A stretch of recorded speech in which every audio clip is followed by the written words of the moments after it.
Good morning my student.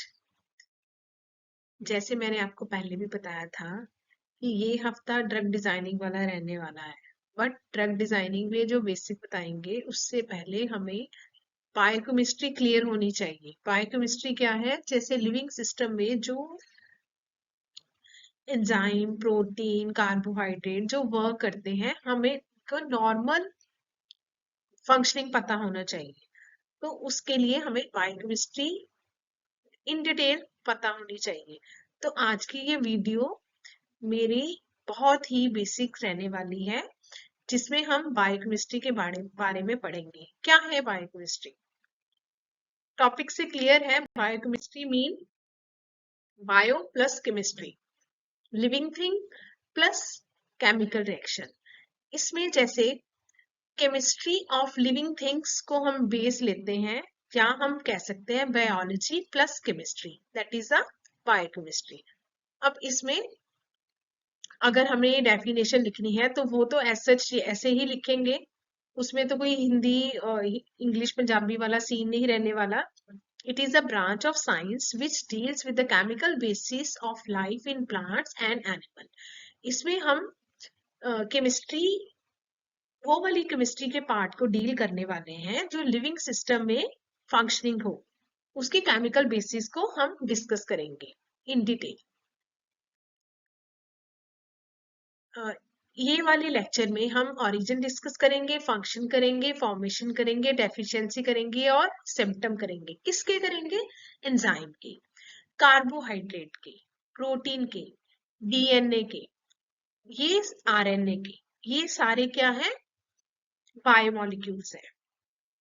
ठीक है, वैसे फैट्स और वो भी है, लिपिड्स भी हैं, बट ये जो बेसिक वाला लेक्चर है इसमें हम मेन ऐसे ही डिस्कस करेंगे। ठीक है, उनकी नॉर्मल फंक्शनिंग क्या है, उनकी फॉर्मेशन कैसे होती है, उसकी डेफिशिएंसी क्या है, अगर डेफिशिएंसी हो जाए तो हमें पता कैसे चलता है, उसकी सिम्टम क्या है। ठीक है, जैसे एंजाइम है, आगे चलने से पहले मैं इसकी डेफिनेशन, सिंपल डेफिनेशन बता दूं। एंजाइम क्या है? बायोकैटालिस्ट है। कार्बोहाइड्रेट क्या है? हाइड्रेट्स ऑफ कार्बन है। प्रोटीन क्या है? अमाइनो एसिड के साथ बना हुआ है। डीएनए और आरएनए क्या है? न्यूक्लिक एसिड डेरिवेटिव्स है। ठीक है, ये जो साइंस है that concern with the studying the various molecule. इसमें हम, जैसे मैंने बताया, बायोमोलिक्यूल्स के साथ डील करेंगे, जिसमें entire spectrum of life, how it forms, इसको हम डिस्कस करते हैं। या हम कह सकते हैं जो बायोकेमिस्ट्री है और मेडिसिन है, they are intimately related to each other. जैसे मैंने बोला, वैसे तो वीक ये ड्रग डिजाइनिंग का था, बट बायोकेमिस्ट्री बीच में क्यों आ गया? क्योंकि ये बेस है, ये दोनों चीजें इंटरकनेक्टेड है और फंडामेंटल हमें बहुत अच्छे से क्लियर होने चाहिए to eliminating the causes of disease. अब इसकी इंपॉर्टेंस क्या है? ड्रग कॉन्स्टिट्यूशन में, जैसे कोई ड्रग है, वो डिग्रेडेट, उसकी डिग्रेडेशन हो जाए विद वेरिंग टेम्परेचर, वो हमें कैसे पता चलेगी? उससे पहले हमें उसकी बायोकेमिस्ट्री आनी चाहिए, उसकी stability, drug storage, drug metabolism, biochemical test. Biochemical test है, ये प्रैक्टिकल अप्रोच है, बट हम थ्योरी में भी साथ साथ इसको कवर करते हैं, क्योंकि हमें बायोकेमिकल टेस्ट से ही पता चलता है कि कार्बोहाइड्रेट की जो वैल्यू है, जैसे कार्बोहाइड्रेट में ग्लूकोज, फ्रक्टोज हम देखते हैं कि वो बॉडी में बढ़ तो नहीं गई, ज्यादा तो नहीं कार्बोहाइड्रेट्स हो गए, या प्रोटीन की वैल्यू तो नहीं बढ़ गई, वो सब हम बायोकेमिकल टेस्ट से करते हैं। अब इसमें फार्मासिस्ट का कहाँ से रोल आ गया? वैसे तो बायोकेमिस्ट्री हम बीएससी एमएससी में भी करते हैं, बट फार्मेसी में भी जैसे स्टूडेंट बोलते हैं कि हमने तो मेडिसिन बनानी है, और फिर बायोकेमिस्ट्री कहाँ से आ गई?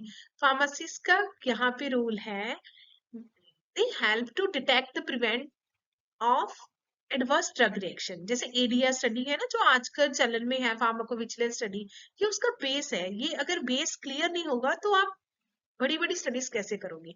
तो इसको हम मान सकते हैं कि प्लेटफॉर्म है, इस प्लेटफॉर्म पे खड़े होके आप सब चीजें सीखोगे। Choice and monitoring of therapy, therapy को मॉनिटर करते हैं, कॉन्ट्रा इंडिकेशंस को चेक करते हैं, अगर इसके बारे में जानेंगे। और कॉमन बायोकेमिकल टेस्ट है ना, उसको भी हम इसी के साथ अंडरस्टैंड करते हैं।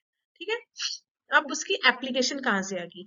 बहुत सारी एप्लीकेशन है। जैसे अगर सुबह आपने ब्रेकफास्ट खाया तो कार्बोहाइड्रेट ही लिए, साथ में प्रोटीन ली, फैट ली, तो डेली रूटीन में बहुत ज्यादा इस अप्लाइड केमिस्ट्री है ये। डेंटिस्ट्री में है, वेटनरी में है, एग्रीकल्चर में है, न्यूट्रिशन में है। न्यूट्रिशन में जैसे फूड केमिस्ट्री है, रोल ऑफ न्यूट्रिएंट्स है, न्यूट्रिएंट वैल्यू है। मेडिसिन में है, पैथोलॉजी में है, न्यूट्रिशन डेफिशिएंसी में है, हार्मोनल हार्मोनल डेफिशिएंसी, हर चीज में इसकी इंपॉर्टेंस है। इसको हम ले सकते हैं कि it's like ABC of the medicine. अगर एबीसी आएगी तभी तो हम ऐसे लिखेंगे, तभी तो पैराग्राफ लिखेंगे मेडिसिन के बारे में। तो इसके बारे में हमें पता होना चाहिए। कि आज का बेसिक वाला लेक्चर है। अगर लेक्चर पसंद आया, चैनल को लाइक एंड सब्सक्राइब करना मत भूलना। स्टे ब्लेस्ड, मिलते हैं अगली वीडियो में।